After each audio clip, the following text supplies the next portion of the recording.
On this episode of Wolf Tracks, we get to meet some new students around South Kitsap. Then we'll take a look at the wide world of art, from folding paper to stained glass. Join us as we go behind the scenes of the first ever Spring Play Festival. Grab your board and get ready for the grind. We're going to hit the half pipe and see how skateboarding has evolved here in Port Orchard. All this and much, much more on Wolf Tracks.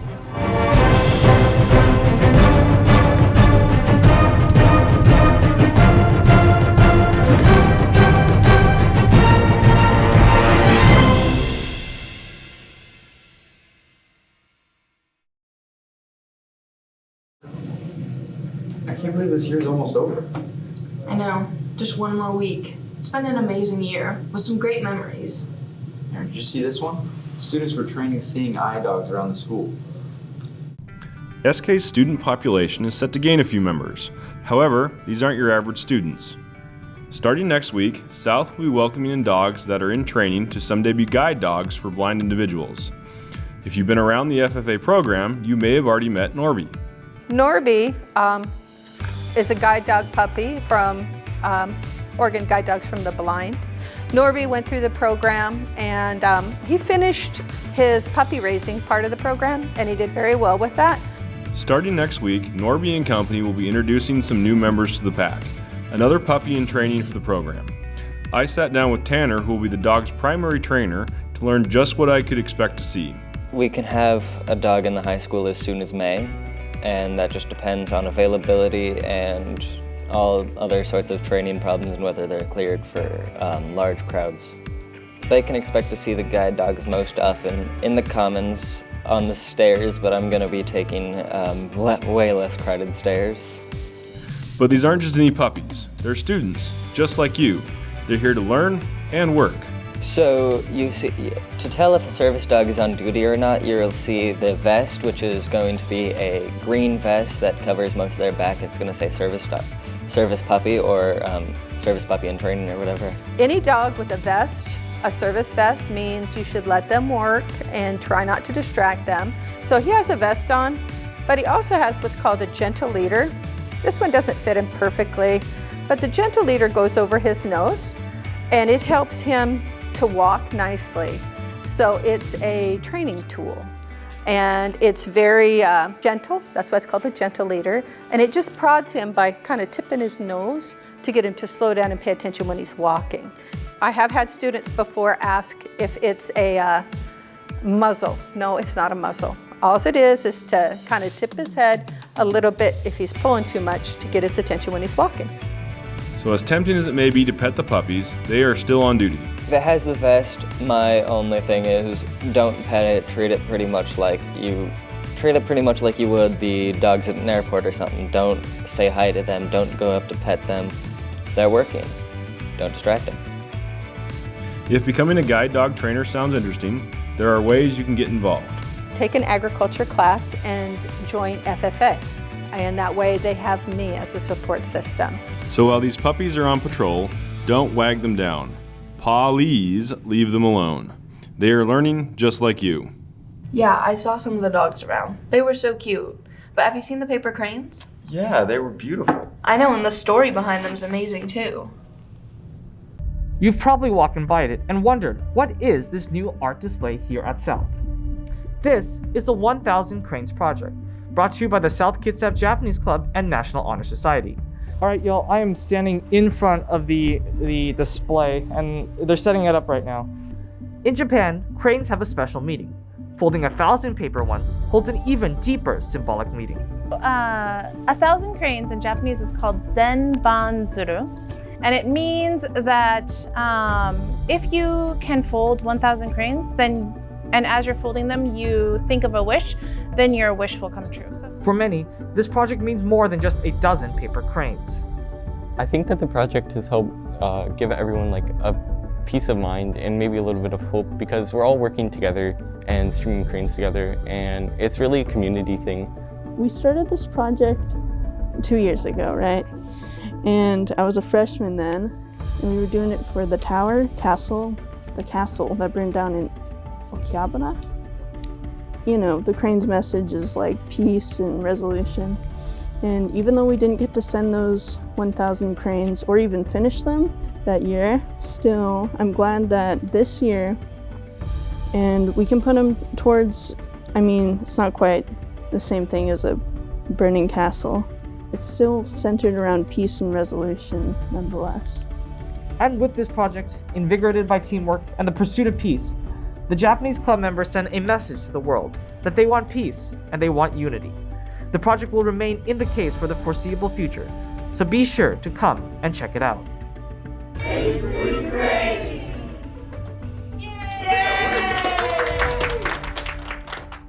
I love all the colorful art, like the stained glass, like it's so pretty. I don't think I've seen the stained glass. Oh, here, let me show you. If you looked up on your way to the high school, you may have noticed a pop of color in the windows.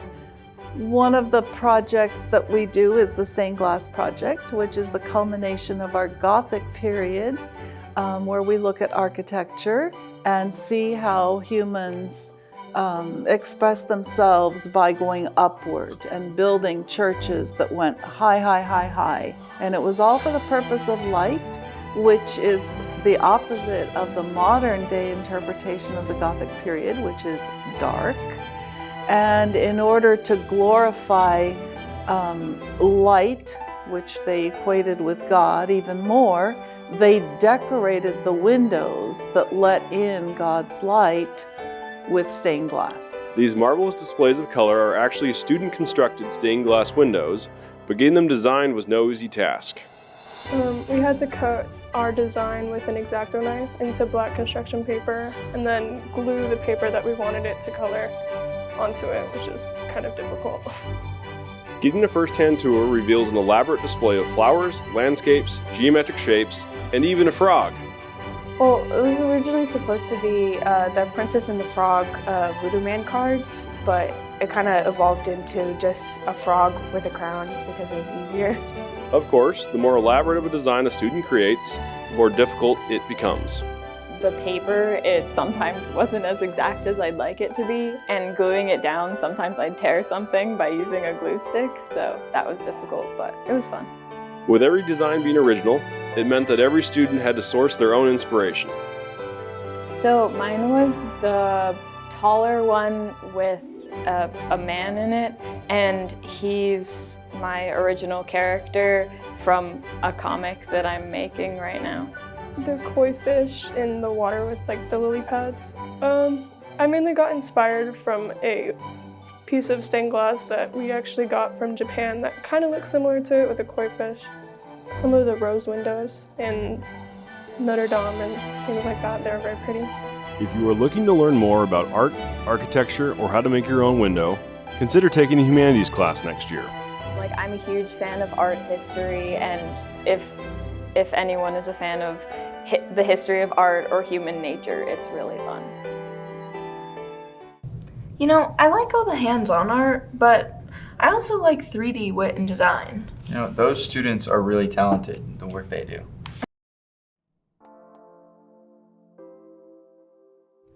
"3D design is the backbone of almost all digital forms of entertainment. From movies to video games and even manufacturing, 3D design is everywhere, and for good reason.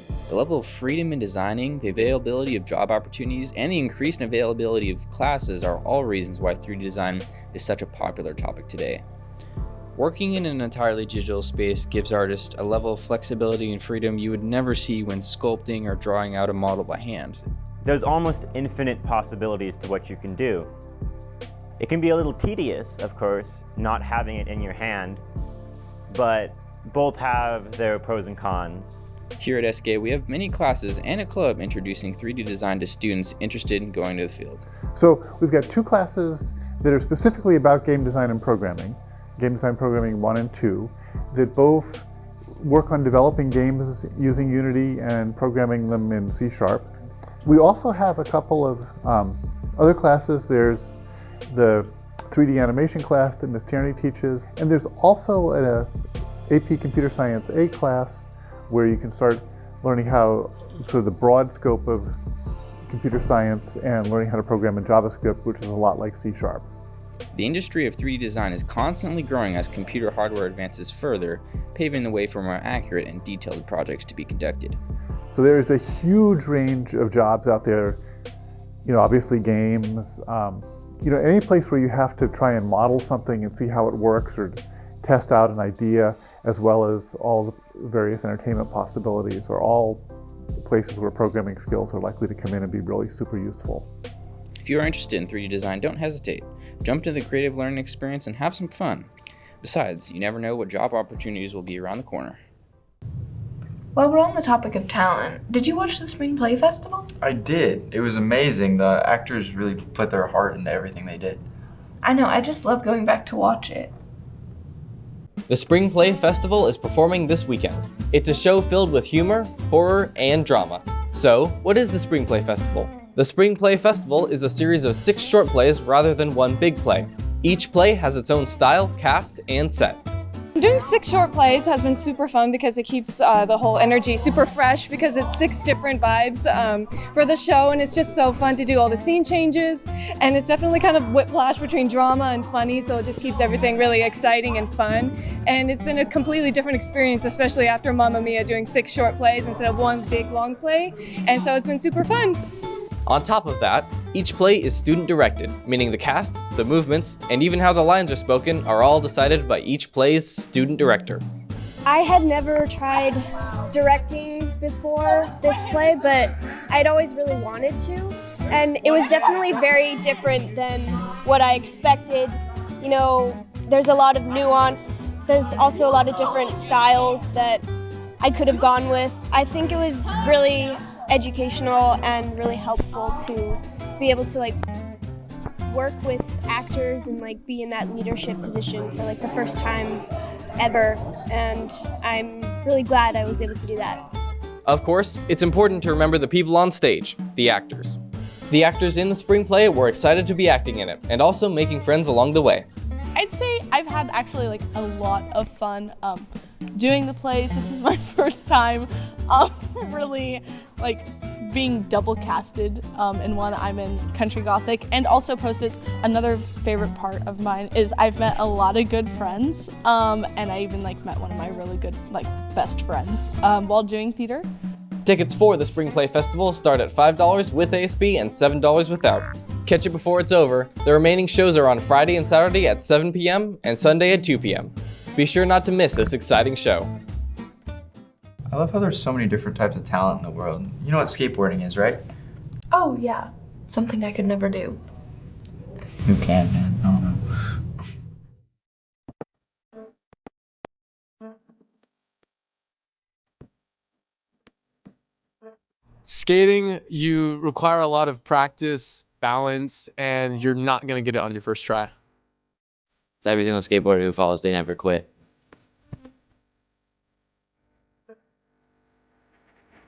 It also seems very difficult.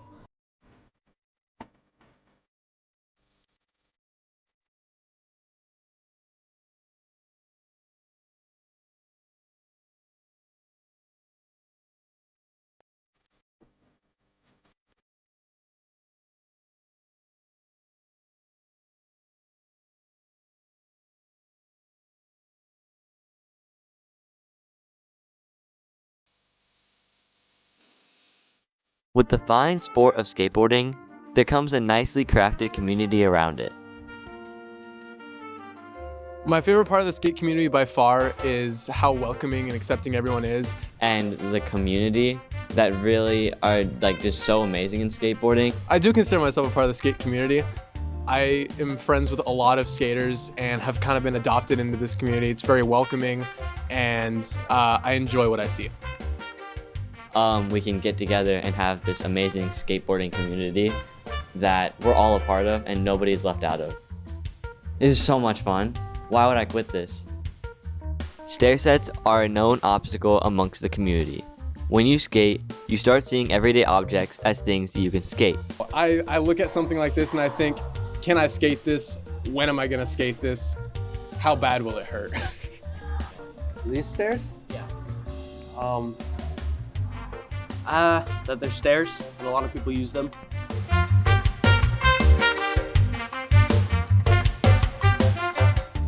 When I was younger, I played like a lot of sports, and it's so particular and so organized, and you get there at 7:30 and you play for 2 hours.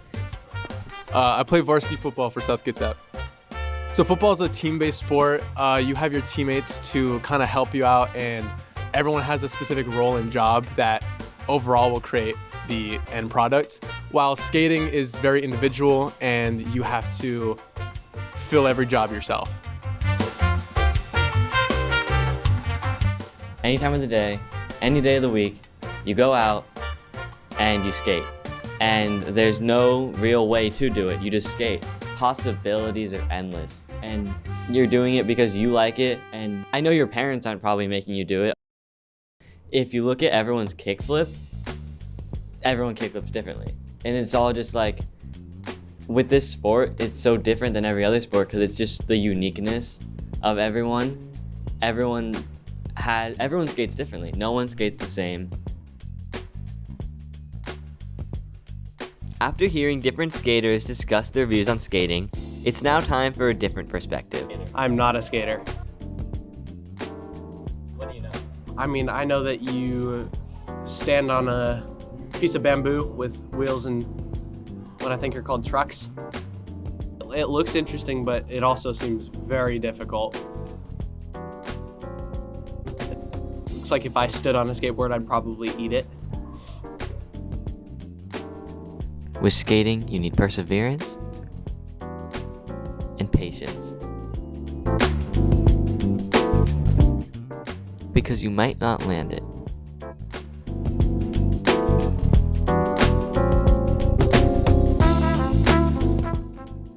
But you probably will.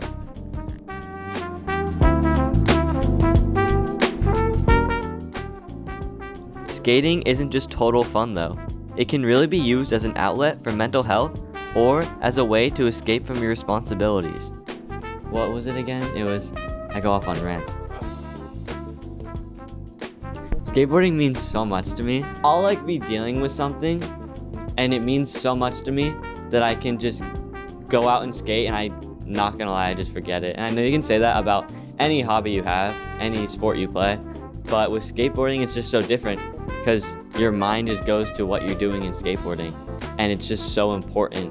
And it means so much to me that I can have this thing that I can resort to and just like know that it's okay, I have skateboarding. We love it too much. That's my motivation. Skateboarding can get a bad rap sometimes, and some people think it's just a punk hobby that dumb teenagers partake in, when really, it's a lifestyle that anyone and everyone can live. Now go skate. Yeah, I think that's something for people who are truly daring. Yeah, I think if I'm gonna do something with a risk factor, I prefer the woodshop route. Have you ever been in a situation where you're wanting to work more with your hands and want to learn to build projects with wood? Well, you can learn that here in the Woodshop. The main point of this class is to teach students how to work and build wood projects. Many students have made all kinds of fun things in these classes. Most of the tools that are used in the shop need some previous knowledge on how to operate. The first Woodshop class you take, you learn how to operate both with the teacher Mr. Wynn walking you through how to use the machines, as well as learning how everything works and just how things can be put together. You can learn a lot from these classes, and with what you learn, it can just be a great life lesson to have. If you're lucky enough, you have an opportunity to go out and build forts and just, do things like that. You take these random pieces of wood and throw them up in a tree and build a tree house and that sort of thing. You had an opportunity to be creative and have fun and enjoy it. When you get in the woodshop, it's sort of the same sort of thing, right? You get a chance to be creative and try new things, try new tools, things maybe you have not used before, or maybe use them quite a bit already with your family, with your parents, your grandparents, or somebody. A lot of people may think it's hard to get into woodworking, but it's actually better just to get into it. The best way to start, said by many professionals, is just to do it. You'll always hold yourself back from starting until you just start. They don't need any experience. Right. I saw it in the catalog probably last year when I was signing up for classes, and I was intrigued by actually building a boat. It was an interesting concept, so I wanted to learn more about it. So beginning woodshop, I expect that you don't have any experience, right? And that's where you're going to learn it there. And then you can move up to my advanced woodshop class, which, you know, is advanced. You do more, bigger projects. And then you can roll up, go into the wood boat building marine tech class, where you actually are building a boat. My advanced woodshop class and my boat building class are both year-long classes, so those are more for the upper levels. That's like, you know, your 11, 12 years. These classes can teach many life lessons and get you involved with engineering, construction of buildings, and can lead to skills good to have for future jobs. Next year, we're adding a new class. We're adding an Introduction to Trades 101 class, which is a year-long class, where we're gonna be talking about apprenticeships, getting you guys certified. We just purchased, and should be getting here real soon, an actual forklift simulator that you guys will have an opportunity to run and use. And also we got an excavator program as well, so you can learn how to do both. The last point is that there are many things to learn for life lessons. I think everybody should have the basic skills. Like you should have the skills of changing a tire, or changing the oil, or being able to boil water for macaroni and cheese, right? I mean, you gotta kind of have all these basic skills for lots of different things. The more skills you have, I think the better off you'll be, the more prepared you will be when you do graduate. So if you are at all interested in joining the woodshop, nothing is holding you back from doing so. Take this opportunity to get it in your schedule today. You know, with everything going on, it's easy to forget about all the clubs going on at South. Yeah, one that's been running the most is QSA. Every Wednesday in room 202, QSA meets, but you may be wondering, what is QSA? So to answer that question, I went down there and asked the members that and a few other questions regarding the club in general. I feel like this club is just a really great place to be able to express yourself and be who you really are, and to support the community. I would say that QSA has given me a place to be myself, a place where I can understand and relate to others. People deserve respect, and people deserve a place where they feel honored and welcome, and where they know that they're okay, and where they can safely ask the questions they're wondering about and have doubts without people having doubts about them. Things have been a bit crazy these last few years, and I wondered how everything that happened may have affected the club. Well, I'm clearly seeing a lot more folks that are concerned and worried, as, you know, I think they see themselves kind of moving into the crosshairs of people who don't understand or don't want to understand, or worse. And, you know, reasonably makes people nervous. While unstable it may be, it is a stable place to be your own self, to express your identity and to connect with others. So in conclusion, although it may just be a meeting place, the QSA has an important role of giving people a well-needed break, giving them the opportunity to meet new friends. And if any of this has sounded interesting to you, you can go down to room 202 on Wednesdays after school and come hang out and be yourself. Overall, I'd say this year's been full of many amazing activities and memories. I can't wait to see what's in store for us next year. Now that you're done with your dinner, sitting back in your favorite reclining chair, time for the greatest show on earth. It's Wolf Tracks. It's Wolf Tracks. It's Wolf Tracks. It's Wolf Tracks. It's Wolf Tracks. It's Wolf Tracks. It's Wolf Tracks.